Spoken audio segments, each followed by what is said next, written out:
Le 9 juin 2025, en pleine nuit, un voilier baptisé Madeleine est arraisonné par l'armée israélienne à 185 km des côtes de Gaza. À son bord, 12 passagers, médecins, journalistes, militants humanitaires, mais aussi deux figures connues, Greta Thunberg, militante écologiste suédoise, et Rima Hassan, eurodéputée franco-palestinienne. Leur objectif? Briser le blocus de Gaza pour livrer une aide symbolique et alerter l'opinion internationale. L'interception a fait le tour du monde, mais que s'est-il vraiment passé? Il est l'heure de s'informer, de prendre du recul et de débattre. Cette vidéo propose une analyse rigoureuse, nuancée et critique de cet événement emblématique. Le Madeleine quitte la Sicile le 1er juin 2025, direction Gaza, avec une cargaison humanitaire, lait infantile, riz, farine, couches, matériel médical. En tout, quelques centaines de kilos, symboliques mais politiques. Le 9 juin, vers 3 h du matin, alors qu'il se trouve en haute mer à plus de 100 miles nautiques des côtes, le voilier est arraisonné par l'armée israélienne. Les passagers ne résistent pas, ils sont filmés, mains en l'air, embarqués et conduits au port israélien d'Ashdod. Israël parle d'une opération pacifiste pour un simple selfie yacht rempli de militants pro-Hamas. Les passagers sont détenus dans un premier temps, certains expulsés rapidement, comme Greta Thunberg, d'autres, dont Rima Hassan, refusent de citer l'ordre d'expulsion et sont enfermés plus de 72 heures avant d'être à leur tour reconduits à la frontière. En droit international, la haute mer est un espace de liberté. Aucun État ne peut y arraisonner un navire étranger, sauf en cas de piraterie, traite ou consentement de l'État du pavillon. Le Madeleine étant immatriculé au Royaume-Uni, n'enfreignant aucune règle, sans l'accord du Royaume-Uni, a priori, l'interpellation n'est pas justifiée ni légale. Israël, de son côté, justifie son action par le blocus de Gaza, en vigueur depuis 2007. Or, un blocus en soi n'autorise pas tout. Il doit être légal et donc proportionné, non discriminatoire, et ne pas empêcher l'accès humanitaire. De nombreuses ONG jugent ce blocus illégal, car il punit collectivement les plus de 2 millions de civils gazaouis. A priori, le droit maritime n'autorise donc pas clairement cette interception, qui est largement considérée comme une violation du droit international. Cependant, l'objectivité m'oblige à nuancer. L'ONU elle-même n'arrive pas à l'heure actuelle à statuer sur la légalité ou non du blocus maritime de Gaza. Un rapport le soutient, tandis que l'autre le critique. Pour en revenir à l'interpellation dans les eaux maritimes, est-ce réellement grave? Je suis d'accord et tout à fait partant pour dire il y a un cadre légal et il faut absolument le respecter.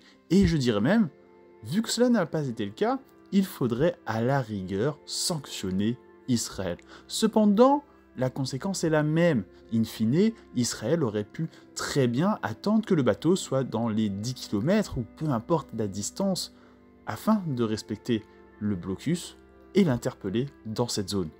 La finalité aurait été identique, le bateau aurait été intercepté dans le calme, exactement comme cela s'est passé. La Freedom Flotilla Coalition présente le Madeleine comme un acte de désobéissance civile non violente. L'objectif est moins de ravitailler Gaza que de dénoncer le blocus, alerter les médias et forcer les États à réagir. Greta Thunberg, figure mondiale de la jeunesse engagée, prête sa notoriété. Rima Hassan incarne l'engagement politique radical pro-palestinien. Le message est clair, si les gouvernements ferment les yeux, des citoyens peuvent prendre la mer. Cette opération est une pièce de théâtre politique assumée comme telle. Et cela fonctionne. Les images tournent, les gouvernements réagissent et Gaza revient dans l'actualité. À la suite de l'arrestation en France, Jean-Luc Mélenchon parle de piraterie. Emmanuel Macron demande la libération des ressortissants français. Chaque camp construit sa narration. Pour Israël, un bateau inutile, dangereux et à la solde du Hamas. Pour la flottille, un acte humanitaire et moral à la vue de tout le monde. La bataille ne se joue donc pas en mer dans les faits, mais dans les têtes, les images et les réseaux sociaux. On remarque d'ailleurs l'ingéniosité du projet. En France, pays mère de la moitié de l'équipage, l'arrivée du bateau à Israël est prévue le 9 juin, journée coïncidant avec un jour majoritairement non travaillé dans le pays et donc propice à la tenue de manifestations contre l'arrestation des marins. Sachant pertinemment que le bateau sera stoppé par Israël, le calendrier est bien trop parfait pour être hasardeux. Depuis des années, des pays, notamment l'Iran, soutiennent la révolution armée palestinienne. Si le blocus maritime cède, cela pourrait être lourd de conséquences. Israël veut donc éviter à tout prix un précédent. Si un bateau passe, d'autres suivront, et peut-être qu'un jour, certains transporteront des armes. Pour Tsahal, c'est donc tolérance zéro. Mais cette fermeté a un prix.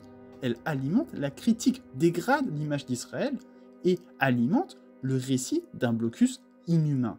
De plus, dans cette situation, la mise en scène orchestrée par Freedom Flotilla Coalition correspond parfaitement au narratif de la guerre que ces derniers souhaitent décrire. Un pauvre petit bateau civil face à une armée surdimensionnée, faisant écho à un peuple et une armée peu équipée face à un Tsahal et toute sa logistique soutenue par les États-Unis.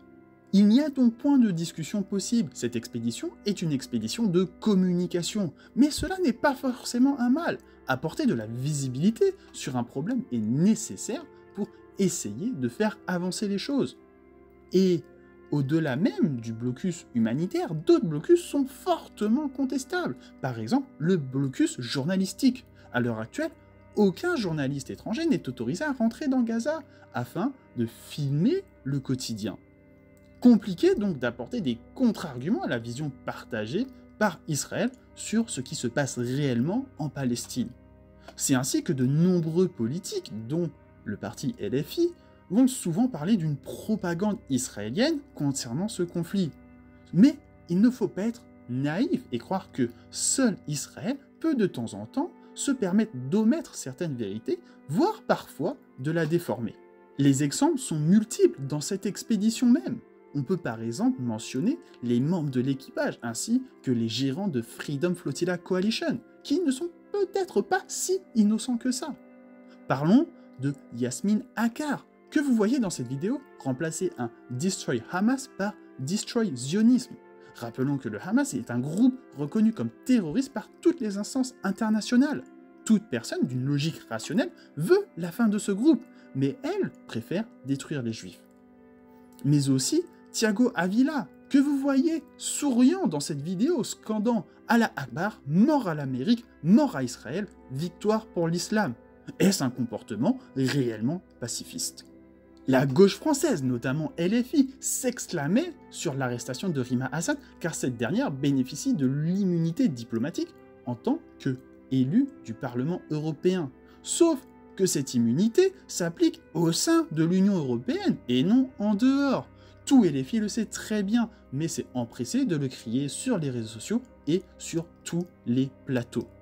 Mais aussi dans leur comportement et les annonces. Regardez ici, par exemple, Greta Thunberg marcher les mains libres, puis, remarquant les caméras, mettre ses mains derrière le dos comme si elle était menottée. Dans une interview, peu de temps après, elle-même est dans l'incapacité de donner quelconque exemple de maltraitance d'Israël envers elle durant son arrestation, alors que tout le reste de l'équipage affirme des actes inspirés de torture. Which is very worrying, because people were not being treated well. I was not able to say goodbye to people, and I don't know what's happening. And there were many issues. When you say they're not treated well, what do you mean? Well, Could you elaborate for us? obviously in a very dehumanizing way. But of course, I have to stress nothing compared to what Palestinians are going through. But still, can you give us some, what happened to you when you arrived in Ashdod port? I mean, were you taken off the boat? Was there any violence? Were you detained? How? Where? No, I prefer not to go into details about that. We arrived there, we were detained, and then we were, yeah. I don't know if you know, but Comment réellement croire donc ce narratif? Ici aussi, une propagande est déployée de façon millimétrée. Comme dans toute situation complexe, aucune des parties n'est complètement blanche ou noire. Personne n'a totalement raison ou tort. Oui, Israël a probablement eu des comportements inspirés de torture tels que la privation de sommeil. Bien qu'il n'y ait aucune preuve, bien que cela n'ait été que pour une nuit, j'ai tendance à le croire et cela est inacceptable. Mais Cela ne rend pas les victimes de cet acte totalement innocents non plus. À mon sens, aucun des 12 membres d'équipage n'a réellement que faire de la Palestine et de ses habitants. Greta Thunberg s'est fait connaître pour la lutte pour l'écologie, mais si on dresse un bilan carbone de cette affaire, vous vivrez tranquillement pour des années, même si vous vous déplacez dans le plus polluant des SUV. Cette dernière, c'est tout simplement débarquer sur un thème avec plus de visibilité à l'instant T. Et Rima Hassan. Croyez-vous réellement que Rima Hassan n'a que faire des Palestiniens et de leur sort? Tout n'est que politique, tout n'est que visibilité, tout n'est qu'argent et élection. Cela se démontre simplement.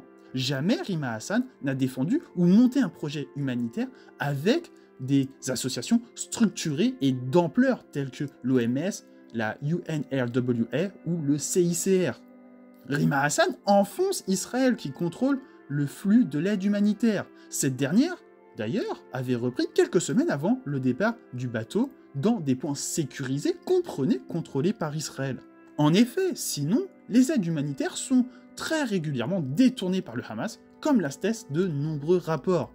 Et pour vous prouver la mauvaise foi de Rima Hassan, ainsi que de LFI, le 12 juin 2025, en même temps que la libération de Rima Hassan, le Hamas a attaqué un bus de la Fondation humanitaire pour Gaza, faisant 8 morts, tous palestiniens. Et des recherches sont encore en cours afin de trouver des disparus potentiellement kidnappés par le Hamas.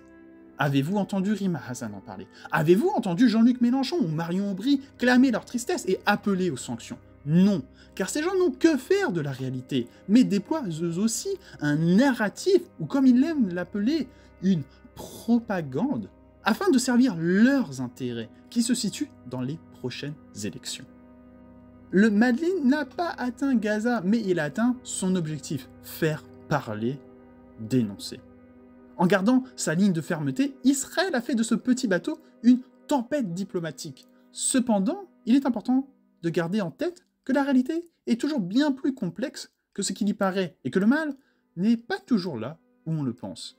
Comme je vous le disais, plus que jamais de nos jours, il est important de s'informer, de prendre du recul et de débattre.